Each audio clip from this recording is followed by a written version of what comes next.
Hello student, मैं एकता सिंह आप सभी का ज्ञान चैतन्य चैनल में बहुत बहुत स्वागत करती हूँ।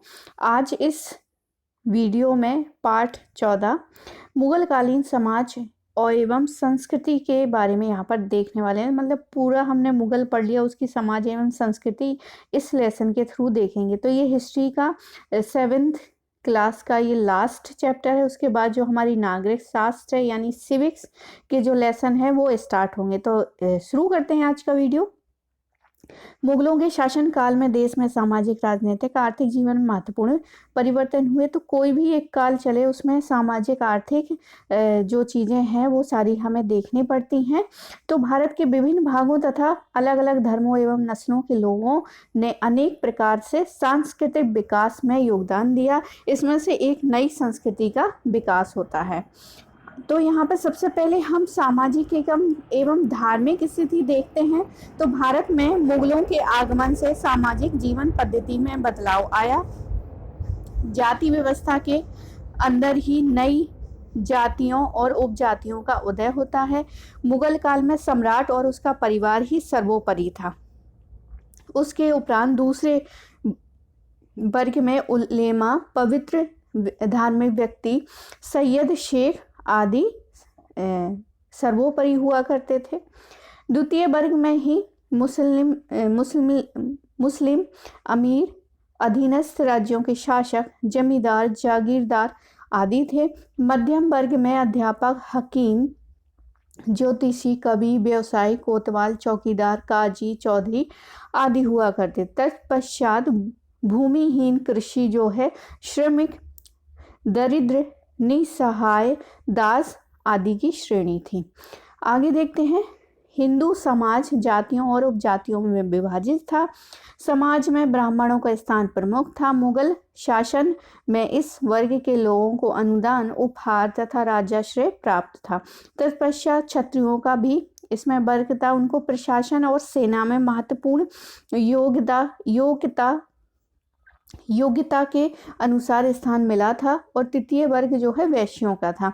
तो समाज इस तरह से जातियों और उपजातियों में बटा हुआ था। व्यापारिक समुदायों में इनकी महत्वपूर्ण स्थिति थी। समाज में निम्न स्तर के लोग चौथे वर्ग में थे। इसमें पेशेवर समूह भी सम्मिलित हुआ करते थे। आगे देखते हैं। मुगलों के आगमन से हमें पर्दा प्रथा अधिक व्यापक हुई है। तो पर्दा प्रथा कब से स्टार्ट होती है? हमें जो हमारे वैदिक काल, उत्तर वैदिक काल उसमें थी। तो उस पर एक अलग से वीडियो बनेगा, बहुत जल्दी लेकर आऊँगी। तो हम पर्दा प्रथा का अलग से हिस्ट्री देखते हैं कि कब से स्टार्ट हमें मिलता है। कुछ जो हमारे काव्य हैं उसमें भी हमें पर्दे का हमें मिलता है, लेकिन बहुत व्यापक तरीके से कभी नहीं हुआ। हमें व्यापक तरीके से इसका जो प्रयोग दिखाई देता है वो मुगलों के आगमन से पर्दा प्रथा अधिक व्यापक होती नजर आती है। तो स्त्रियां पुनर्विवाह या पिता की संपत्ति में हिस्से का दावा नहीं कर सकती थी इस काल में, मुगल काल में।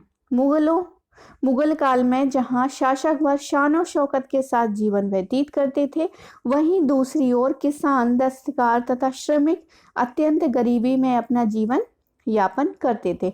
मुगल काल की संपन्नता का आधार किसानों एवं श्रमिकों की मेहनत थी और उन्हीं के घर दरिद्रता बसती थी। अगला है सांस्कृतिक समन्वय। मतलब दो संस्कृतियां जो है आके किस प्रकार से मिलती हुई नजर आती हैं। तो यहाँ पर देखते हैं। मुगल शासन के अधीन भारत में स्थापत्य, चित्रकारी, साहित्य एवं संगीत का विकास होता है। इस दृष्टि से मुगल काल को गुप्त काल के बाद उत्तर भारत का दूसरा स्वर्ण काल कहा जा सकता है। मुगल अपने साथ तुर्क, ईरानी संस्कृति लेकर आए, जिसका भारतीय परंपराओं के साथ क्या हो गए, मिश्रित हो गई। अब यहाँ पर आगरे का किला है। तो स्थापत्य के बारे में देखते हैं। तो मुगलों ने भव्य किलों, आकर्षक राजमहलों, दरबारों, इमारतों, मस्जिदों, बावलियों आदि का निर्माण कराया। मुगल शहंशाहों ने कई किले बनवाए जिसमें मुगल तथा भारतीय शैली का मिश्रण दिखाई देता है। इन किलों में अधिकतर लाल बलुआ पत्थर का प्रयोग हुआ है। महलों में स्थानीय गुजराती, बंगाली और फारसी शिल्प कला का मिश्रण देखने को मिलता है। इसमें छज्जे और सुंदर छतरियों का इस्तेमाल किया गया है। इनकी दीवारों और छतों की सजावट में फारसी या मध्य एशियाई प्रभाव देखा जा सकता है। आगे देखते हैं, शहंशाह द्वारा बंगला शैली में निर्मित आगरा किला की एक छज्जा जो है बंगला शैली में यहाँ पर निर्मित होता दिखाई दे रहा है। यहाँ पर है जोधाबाई महल का छज्जा जो कि गुजराती शैली में बना हुआ है। आगे देखते हैं, कई इमारतों में सफ़ेद तथा लाल बलुआ पत्थरों का प्रयोग हुआ है, जैसे कि हुमायूं का मकबरा, इसमें भी सफ़ेद संगमरमर और लाल बलुआ पत्थर का प्रयोग हुआ है। अकबर का मकबरा जो है सिकंदरा में है। आगे देखते हैं, मुगल शहंशाहों में इमारतों को सजाने के लिए अर्ध बहुमूल्य पत्थरों जैसे नीलमणि हो गई, फिरोजा हो गया आदि का प्रयोग फूल पत्तियों की आकृति तथा ज्यामिति आकारों को बनाने के लिए किया जाता था। सजावट के लिए पद्धति जो अपनाई गई वो है पित्राड्यूरा, जो एक प्रकार की क्या है पच्चीकारी, मतलब पच्चीकारी जो है इस तरह से दीवारों पर संगमरमर के अंदर ये जो स्टोन है वो लगाए गए थे, तो इसको ही पित्राड्यूरा कहते हैं। आपको यहाँ पे डिजाइन जो दिख रही है यहाँ पे जो है फिरोजा और नीलमणि जो है संगमरमर के अंदर फिट किए गए हैं। कुछ इमारतों में अरबी भाषा में कुरान की आयतें देखने को भी मिलती हैं। तो यहाँ पर एडमदौला का मकबरा जो है उसमें सबसे पहले पित्राड्यूरा का प्रयोग किया गया था। आगे देखते हैं, इसकी इमारतों की विशेषता, इनके विशाल गुम्मद, मेहराब, दरवाजे तथा ऊंचे चबूतरे थे। हवा के लिए बनाए गए पंचमहल की सपाट छत को सहारा देने के लिए विभिन्न स्तंभों का जो विभिन्न प्रकार के मंदिरों के निर्माण में प्रयोग किए जाते थे इस्तेमाल किया गया। मुगलों ने जल स्रोतों से युक्त कई सुनियोजित बगीचे भी लगाए। जगह जगह सुंदर फव्वारे भी थे। कुछ मुगल बगीचे जैसे कश्मीर में निशांत बाग, पंजाब का पिंजौर और लाहौर का शालीमार बाग प्रसिद्ध था। बहते पानी का उपयोग करना मुगल काल की जो है विशेषता थी। तो ये शालीमार बगीचा है लाहौर का। आगे देखते हैं, चित्रकारी की बात करें तो चित्रकारी के क्षेत्र में मुगलों ने विशिष्ट योगदान दिया। उन्होंने भारतीय जीवन से जुड़े प्रसंग तथा प्राकृतिक दृश्यों का चित्रकारी में समावेश किया, जैसे दरबार, शिकार तथा युद्धों के दृश्यों का।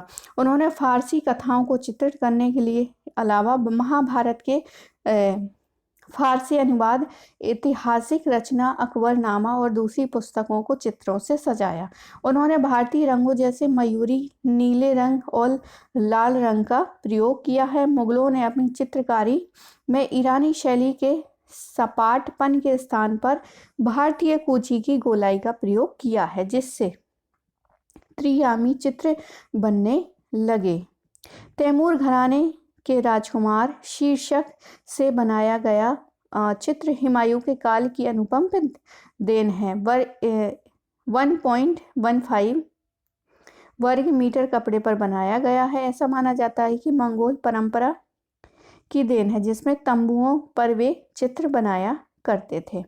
अगला है, अकबर के अधीन पुर्तगाली पादरियों ने दरबार में यूरोपीय चित्रकारी का भी समावेश किया है। उनके चित्रों में दूर दिखने वाली आकृतियों को छोटा दर्शाने के सिद्धांत को अपनाया गया है। मतलब दूर की चीजें कैसे एक पेंटिंग में कैसे दिखाई देंगी, ये अपनाया गया है उन लोगों से। इससे आकृतियां अपने सही परिप्रेक्ष्य में सामने आती थी। जहांगीर के काल में चित्रकारी विकास की बुलंदियों तक पहुंची है। जहांगीर के शासनकाल में मनुष्य की एकल आकृतियों और पक्षियों की आकृति के चित्रण में विशेष प्रगति हुई है। राजस्थानी शैली की चित्रकारी में पश्चिम भारतीय तथा जैन शैली की पूर्ववर्ती परंपराओं का मिश्रण चित्रकारी की मुगल शैलियों के साथ किया गया है। इसमें पुराने विषयों का भी समावेश किया गया है। इस प्रकार इस शैली की चित्रकारी में शिकार के चित्रों के दृश्यों के अलावा राधा कृष्ण की प्रेम लीला, 12 मासा अर्थात वर्ष के विभिन्न मौसमों और रागों के चित्रण को भी स्थान दिया गया है। पहाड़ी शैली में भी इन परंपराओं को जारी रखा है। संगीत की बात करें तो संगीत जो है सांस्कृतिक जीवन का एक और क्षेत्र जिसमें हिंदुओं और मुसलमानों ने एक दूसरे से सहयोग किया है। अकबर ग्वालियर के प्रसिद्ध गायक तानसेन का संरक्षक था। तानसेन को कई नए रागों की रचना का श्रेय दिया जाता है। आईन अकबरी ने 36 संगीतकारों के नाम हैं। औरंगजेब दरबार द्वारा आयोजित संगीत को पसंद नहीं करता था, परंतु वह एक कुशल वीणा वादक था। भारतीय शास्त्रीय संगीत पर फारसी में सबसे अधिक पुस्तकों की रचना औरंगजेब के शासनकाल में हुई है। साहित्य का विकास देखें तो साहित्य के विकास में मुगल शासक साहित्य प्रेमी थे। उन्होंने विद्वानों और साहित्यकारों को राजकीय संरक्षण दिया था। इस काल में ही फारसी भाषा इनकी जो राजभाषा थी वो फारसी थी। बाबर ने अपनी आत्मकथा तुझो के बाबरी तुर्की में लिखी। इस काल में ही गुलबदन बेगम, अबुल फजल बदायूनी, मोहम्मद कामगार, अब्दुल हमीद लाहौरी आदि ने फारसी में रचनाएं लिखी हैं। अकबर ने अथर्ववेद, महाभारत, हरिवंश पुराण तथा रामायण का फारसी में अनुवाद कराया। शाहजहां का पुत्र दारा शिकोह फारसी तथा संस्कृत का विद्वान था। उसके सहयोग से उपनिषद और भगवद गीता का फारसी में अनुवाद किया गया। अकबर के समय में हिंदी कविता का सर्वाधिक विकास हुआ। मलिक मोहम्मद जायसी, अब्दुल रहीम खान खाना, नंददास उसके काल के प्रमुख कवि थे। महाभारत का अनुवाद बदायूनी द्वारा रजनीनामा नाम से किया जाता है। तो महाभारत का अनुवाद बदायूनी द्वारा रजनीनामा से किया जाता है। इस काल में स्थानीय कवि भी उभरे, जैसे तुलसी हो गए, सूरदास हो गए, मीरा हो गई।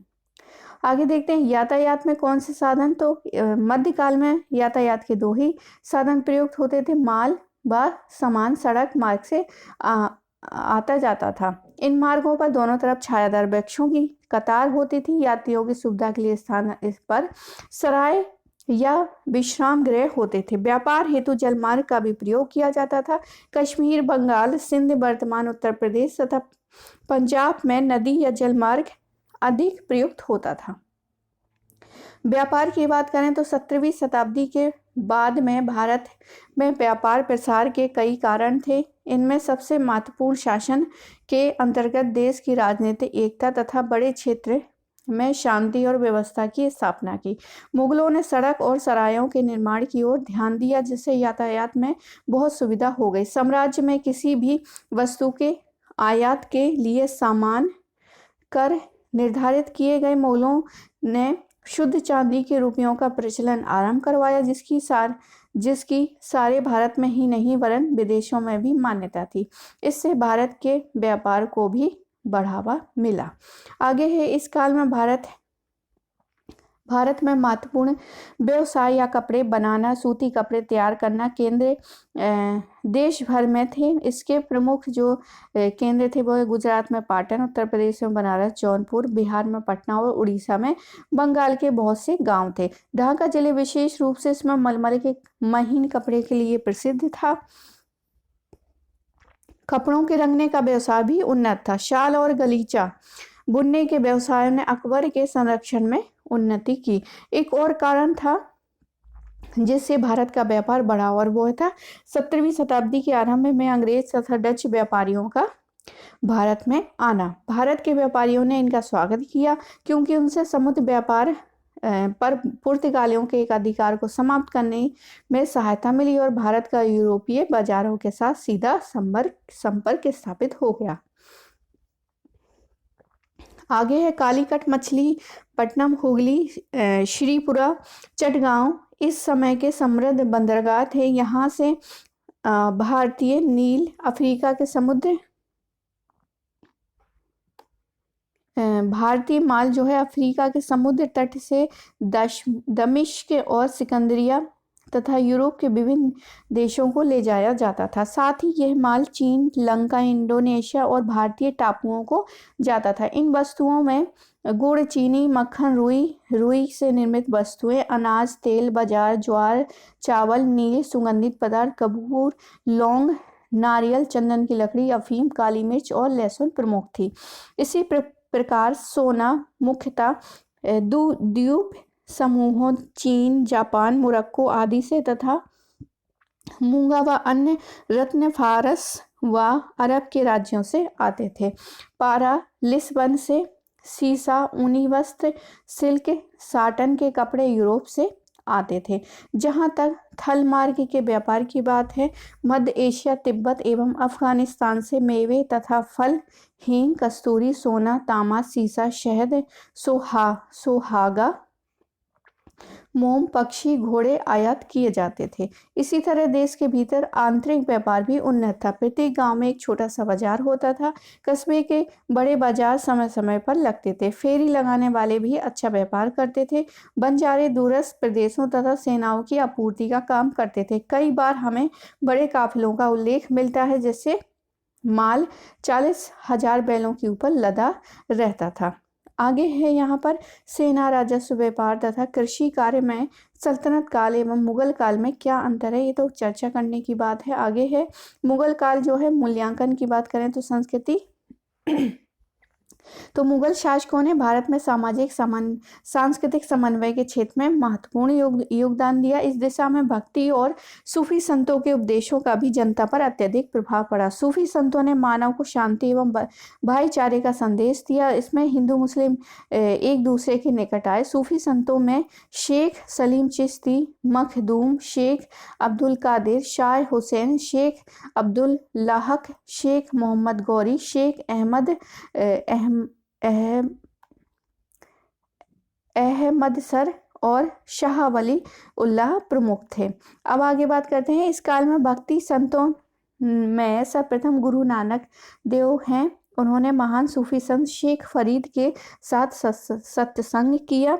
नानक ने जातीय भेदभाव तथा बाह्य आडंबर समाप्त करने का प्रयास किया। इसी काल में तुलसीदास, सूरदास, मीराबाई, मलुकदास, दादू दयाल रज्जब तथा चैतन्य महाप्रभु आदि भक्ति संत हुए। इसी काल में चैतन्य कबीर जैसे संतों ने देश के विभिन्न भागों में इस्लाम और हिंदू धर्म के बीच अनिवार्य एकता पर बल दिया और धार्मिक पुस्तकों के शाब्दिक अर्थों के बजाय प्रेम तथा भक्ति पर आधारित धर्म पर बल दिया। मुगल बादशाह सभी धर्मावलंबियों को एक समान देखते थे। हुमायूं सूफी संतों से धार्मिक विचार विमर्श करते थे। अकबर ने प्रशासन में योग्यतानुसार सभी वर्गों को प्रतिनिधित्व दिया। अकबर ने अपनी प्रजा को धार्मिक स्वतंत्रता प्रदान की। अधिकांश मुगल जो है बादशाहों ने हिंदू मंदिरों को मठ को अनुदान दिया। मुगल शासकों ने संस्कृत साहित्य का फारसी में अनुवाद करा के स्थानीय भाषाओं के साहित्य को संरक्षण देकर धार्मिक सहिष्णुता की अधिक उदार नीति अपनाकर और दरबार तथा सेना में हिंदुओं को महत्वपूर्ण पद देकर हिंदू और मुसलमानों में परस्पर समझ पैदा करने की कोशिश की। सूफी संतों के आगमन ने धीरे धीरे हिंदू धर्म तथा इस्लाम के मूलभूत सिद्धांतों को बेहतर समझ पैदा की और यह बताया कि दोनों में काफ़ी कुछ समानताएं हैं। इससे परस्पर सद्भावना और सहिष्णुता की भावना का विकास होता है। उन्होंने क्षेत्रीय भाषा और साहित्य के विकास में भी योगदान दिया। प्राचीन भारत में विदेशी धर्म प्रचारक भारत में धर्म प्रचार के लिए आए और भारतीय धर्म प्रचारक भी विदेशों में भेजे गए। मुगल काल में भी बाहर से विदेशी धर्म प्रचारक जो हैं भारत में आते हैं। और तकनीकी प्रौद्योगिकी की बात करें तो मध्यकालीन भारत में वार्षिक कैलेंडर के निर्धारण, प्रमुख पर्वों, त्योहारों, ग्रहों एवं ज्योतिषी ग्रहों व नक्षत्रों के निर्धारण में खगोल की उपयोगिता थी। शेर ए मंजिल की तीसरी मंजिल पर हुमायूं की विकसित वेधशाला एवं पुस्तकालय थे। ग्रह एवं ज्योतिषी में उनका व्यक्तिगत ज्ञान अत्यधिक था। अकबर के काल में बनारस की वेधशाला का निर्माण किया गया और उनके निर्देशानुसार हुआ था। अकबर ने एक नवीन कैलेंडर का निर्माण करवाया जिसे इलाही नाम दिया गया। इसकी शुरुआत इसके शासनकाल के प्रथम दिन से मानी जाती है। इतिहासकारों के अनुसार तुर्क और मुगल शासकों का समुद्र से कोई संबंध नहीं था। मुगलों ने विदेशी व्यापार को महत्व दिया, इसलिए यूरोपीय कंपनियों को संरक्षण और समर्थन भी दिया, परंतु वह राष्ट्र के विकास में नौसैनिक शक्ति की महत्ता को नहीं समझ सके। भारतीय शिल्पी जहाज निर्माण जैसे क्षेत्रों में यूरोपीय शक्तियों की नकल करते थे। यद्यपि भारतीय कारीगर काफ़ी कुशल थे, तथापि उनकी यांत्रिक क्षेत्र में सोच विकसित नहीं हो सकी। तो यहाँ पर कुछ मुगल सेना द्वारा प्रयोग किया गया सिर का लोह टोपा है और बारूद रखने का मुगल कालीन बर्तन है। यहाँ पर आगे भारत का नौसैनिक क्षेत्र में पिछड़ा होना विज्ञान तथा प्रौद्योगिकी के क्षेत्र में उसके पिछड़ेपन का सूचक था। तोपखाने के क्षेत्र में यूरोपीय भारतीयों से श्रेष्ठ थे। मुगल सेना के पास भारी तोपें होती थी जिन्हें एक स्थान से दूसरे स्थान पर ले जाना कठिन होता था, तथा उनके पास कुछ हल्की तोपें भी हुआ करती थी। फ्रांसीसी यात्री वर्नियर ने कुछ मुगल तोपखाने के लिए कहा है कि हल्की तोपें रकाब तोपों की तरह थी और बहुत अच्छी थी। यूरोप में 17वीं शताब्दी में बंदूक का इस्तेमाल होने लगा था, जबकि भारत में 18वीं शताब्दी में बंदूक का प्रयोग आरंभ होता है। आर्थिक स्थिति की बात करें तो मुगल काल में आर्थिक विकास में और अधिक प्रगति हुई। वस्तु और व्यापार और वस्तु निर्माण का विस्तार हुआ। खेतीबाड़ी में भी सुधार हुआ, परंतु यूरोप की तुलना में भारत न केवल विज्ञान और प्रौद्योगिकी के क्षेत्र में बल्कि अन्य मामलों में भी पिछड़ता ही गया। माल का ज़्यादातर निर्माण छोटे पैमाने पर ही किया जाता था। मशीनों का कोई इस्तेमाल नहीं किया जाता था। कारीगर सरल से सरल औजारों से ही काम करते थे। नतीजा ये हुआ कि कोई कारीगर चाहे जितना भी कुशल रहा हो, उसकी उत्पादक क्षमता निम्न कोटि की ही रही। 17वीं और 18वीं सदी में ददनी प्रथा का चलन था, जिसके अनुसार देश विदेश दोनों व्यापारी कारीगरों को काम करने के लिए पूंजी दे दिया करते थे और जब वे माल तैयार कर लेते थे तो उनसे ले लिया करते थे। इससे कारीगर उन लोगों के और भी मोहताज हो गए थे। आगे है, इन्हीं परिस्थितियों में अंग्रेजों ने भारत को जीतने और उसे एक उपनिवेश बना देने में कामयाबी हासिल की, और जब भारत पूरब पर कारखाना होने के बजाय पश्चिम के लिए कच्चे माल का आपूर्तिकर्ता बन जाता है। अब यहाँ पर कुछ और जानना है, जैसे कि उस समय भारत में छापेखाने का आविष्कार नहीं हुआ था, किंतु मुगल कालीन लेखन कला उच्च कोटि की थी। इस प्रकार 8 प्रकार की सुलेखन शैली का भी प्रचलन हुआ था। मतलब हमारी इतनी अच्छी लेखन कला थी, इसलिए हमने प्रिंटिंग प्रेस का को इस्तेमाल करना हमने उस समय उचित नहीं समझा। आगे है, मुगल कालीन शासकों ने मदरसों एवं मकतबों के माध्यम से ही शिक्षा पर जोर दिया। तो हमारे यहाँ शिक्षा भी थी, लेकिन हाँ, पाश्चात्य शिक्षा के कंपेरिजन में उस तरह से शिक्षा नहीं थी। लेकिन ऐसा बिल्कुल नहीं कह सकते कि शिक्षा नहीं थी, शिक्षा थी, हमारे अकॉर्डिंग ही थी। आगे अकबर ने गणित, खगोल विद्या, आयुर्विज्ञान, दर्शन और तर्कशास्त्र जैसे विज्ञानों में अध्ययन के प्रयास के लिए उल्लेखनीय योगदान दिया। अगला आगे देखते हैं, मुगल काल तक भारत में आलू, कद्दू, टमाटर, मटर, हरी मिर्च, अमरूद, सीताफल उगते ही नहीं थे। तो मुगल काल तक जो है हम आलू के बारे में नहीं जानते थे, कद्दू के बारे में नहीं जानते थे, टमाटर नहीं जानते थे, मटर नहीं जानते थे, हरी मिर्च नहीं जानते थे, अमरूद नहीं जानते थे और सीताफल भी नहीं जानते थे। ये सब के सब कौन लेकर आए? ये सब दक्षिण अमेरिका की फल और सब्जियां हैं, जो मुगल काल के अंत में यूरोप के व्यापारी भारत आए। लेकिन सेम, पालक, शकरकंद, तुरई, करेला, लौकी, भिंडी तथा बैगन जैसी सब्जियां और केला, आम, तरबूज, शेर, बेर, अंगूर, अनार जैसे फल खूब होते थे। तो ऐसा नहीं है कि हमारे यहाँ आलू नहीं था तो कोई सब्जी नहीं थी। तो हमारे यहाँ बहुत हेल्दी सब्जी हुआ करती थी, जैसे सेम हो गई, पालक हो गई, शकरकंद, तरोई, करेला, लौकी, भिंडी, सारी की सारी जो है हेल्दी सब्जियां यहाँ पर हुआ करती थी। आगे है छापा खाना। यहाँ पर है टर्मोलॉजी। छापा खाना यानी कि प्रेस, ज्योतिषी ग्रहों एवं नक्षत्रों के आधार पर की जाने वाली भविष्यवाणियां।